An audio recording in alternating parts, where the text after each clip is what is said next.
En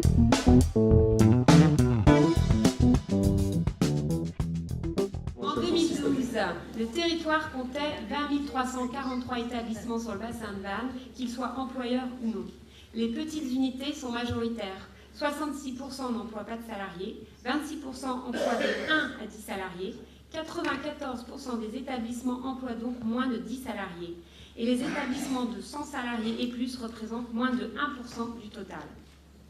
Le bassin de Vannes se caractérise donc par un tissu de très petites entreprises. Concernant l'orientation sectorielle de ces derniers, il faut savoir que la caractéristique majeure du bassin de Vannes est que les 3/4 des établissements exercent dans le secteur tertiaire et particulièrement dans les services et le commerce. Et pour ce qui est de l'évolution de l'ensemble des établissements du bassin depuis 2009, elle est positive, plus 18%, mais cela s'explique par la croissance des établissements sans salariés. En effet, entre 2009 et 2012, le nombre d'établissements employeurs a diminué de moins 5,1%, ce qui démontre l'impact de la crise sur le territoire. Ici, vous avez une carte des créations d'entreprises sur le Morbihan par pays. On voit très bien que les pôles urbains attirent plus les créateurs. On a 1066 créations sur le bassin de Vannes et 949 sur l'Orient. Ainsi, avec 1066 créations, un tiers des nouveaux entrepreneurs du Morbihan s'installent sur le pays de Vannes, hors auto-entrepreneurs. Regardons maintenant le graphique de droite. Nous avons deux courbes. La création d'entreprises classiques, représentée en bleu, auquel a été ajoutée la création d'un statut auto-entrepreneur dès sa mise en place en 2009, représentée en rouge. On voit bien que la création classique est baissée sur le territoire de 2007 à 2009, mais elle progresse de nouveau en 2010 et semble se stabiliser en 2011. Donc moins 1,4% entre 2010 et 2011. Si on a constaté un déclin de la création classique en 2008 puis en 2009, ça peut s'expliquer par la crise et la mise en place bien sûr du statut auto-entrepreneur.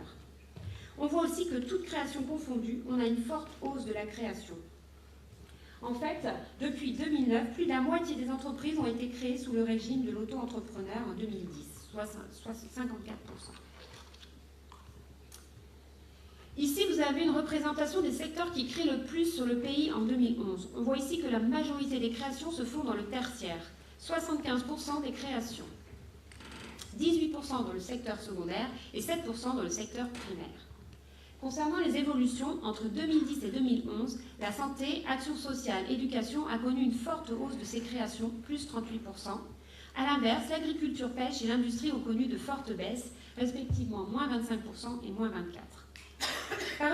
Par EPCI, les créations dans les services sont plus représentées sur Vannes Agglomération, 36%, et la communauté de communes de la presqu'île de Rhuys, 34%. Donc on a vu les créations, regardons maintenant les fermetures d'établissements. On en a eu 694 en 2011, 32% dans les services, 23% dans le bâtiment, 18% dans le commerce. Globalement, ce qu'il faut noter, c'est logique, les secteurs qui créent le plus sont également ceux qui radient le plus. On constate en 2011 39 fermetures de moins qu'en 2010. Une baisse significative qui s'observe surtout dans le bâtiment, moins 25%, mais aussi dans l'hôtellerie, café-restauration et le transport. A l'inverse, les fermetures progressent dans l'agriculture, pêche et l'industrie, de plus 15%. Malgré les fermetures, le bassin vantais enregistre tout de même un solde de création-radiation positif et plus important en 2011 qu'en 2010, soit un solde positif de 372 établissements supplémentaires en 2011. Les créations compensent donc les fermetures. Ce constat est valable pour tous les secteurs et notamment le bâtiment qui, sur les 2 dernières années, présentait un solde négatif et en 2011 présente un solde positif. Les services enregistrent le solde le plus conséquent, plus 105 établissements. Tous les EPCI participent à ce constat. En conclusion, on peut donc dire qu'en 2011, le tissu économique du pays de Vannes poursuit son développement.